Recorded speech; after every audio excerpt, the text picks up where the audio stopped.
you cannot design new solutions in isolation. The core thesis for any proper design thinking approach to solving massive um, problems, massive challenges, is that you need to engage the end users, the stakeholders, where they are. It doesn't. You can't displace them to a think tank in DC. You can't bring them to a design and engineering office in New York. You have to go to them. So that co-design effort is something that we have leaned into and was a requirement of the RPH program under Dr. Bon Ku, who wrote the book Health Design Thinking. And a requirement for us um, to really engage our stakeholder was core to the thesis of the program. If we want to design a technologies and new solutions and new integrations that solve rural healthcare or access with populations with unique needs and cultures and political perspective, we needed to understand what infrastructure they need, how they want it delivered, and how tech savvy or not tech savvy they were in different areas to engage with the care that we designed.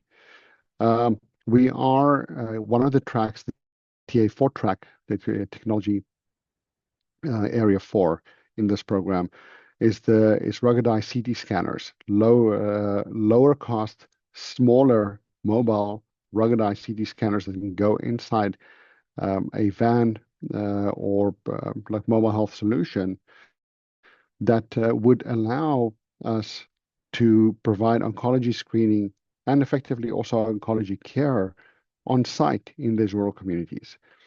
A lot of, post-COVID, we saw a lot of instances of patients not having access to oncology screening and treatments because of lack of access to doctors. This was exacerbated in these rural communities.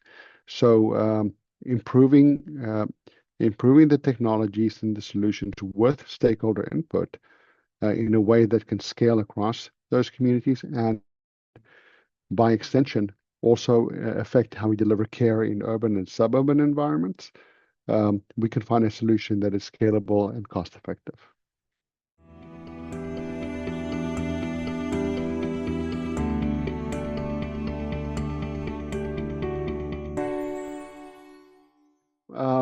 There's a couple of things they can do. They should lean into understanding and funding adaptable modular care models, like what is being researched right now. They should make it easy for public-private partnerships to execute specifically to bring those technologies to the rural edge. They should think about how they incentivize these public-private partnerships that can be tailored to these local communities. They should prioritize their reimbursement reforms for telehealth and mobile care such that everyone is incentivized to provide better quality care efficiently. When you lose efficiency, you increase cost and everyone is unhappy. And people start disengaging rather than re-engaging. And they should include that they should insist, as is done by the RPH program now, but across all rural health innovation and all rural health cost cutting, that they involve the rural stakeholders, those patients, those people, those constituents whose lives you're affecting by closed door meetings in DC. Those constituents are to assume that they are not credible thinkers and not smart people that understand that are not going to understand the impact that poor policy making has on their lives is wrong and short-sighted for any politician who wants to be reelected.